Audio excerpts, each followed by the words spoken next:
I think as educators and as a principal, recognizing staff and students is very important. One of the ways that we could do this is through gifts. There are some do's and don'ts or some appropriate things that you should pay attention to.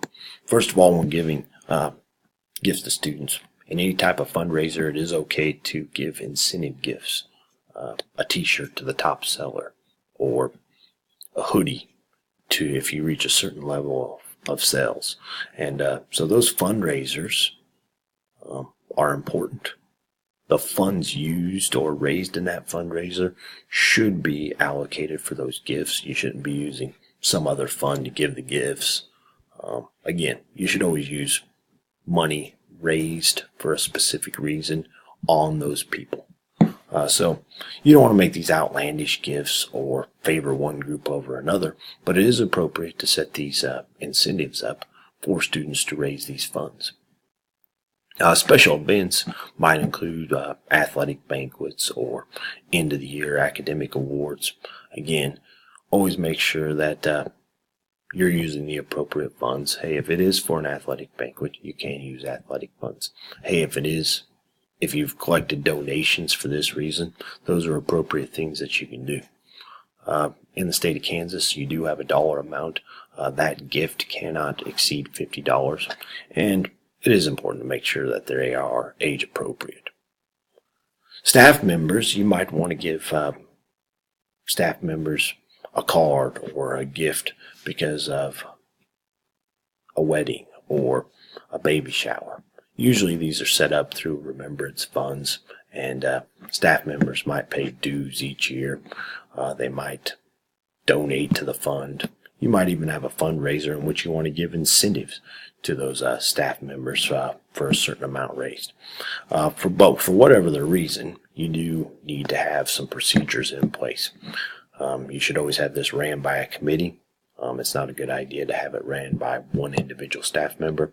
This committee, it's best if it's rotated each year, so you don't have the same members serving all of the time. And make sure you have written procedures for this and spending limits. If we're giving gifts to the entire staff, again, it is important that you have funds generated for this reason. Don't use student funds on staff. Don't use staff funds on students. These funds could be set up for many different reasons. It could be donations. Your local PTO could have it. Your district might have funds set aside for it. Another thing to remember is, what are we defining as a gift to a staff member?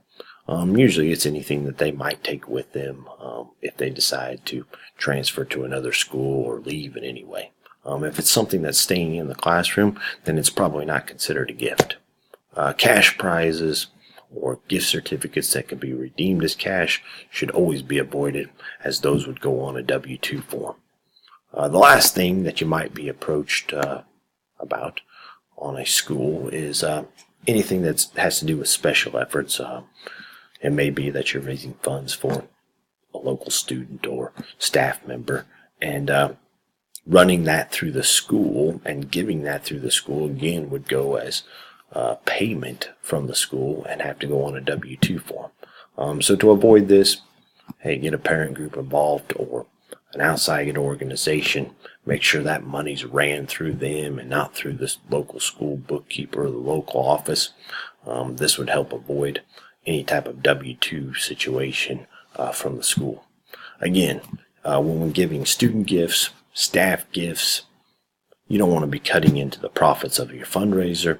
You don't want to make these gifts outlandish and worth a lot of money, or anything that would lead to public perception that school funds are being misappropriated or not used in a proper manner.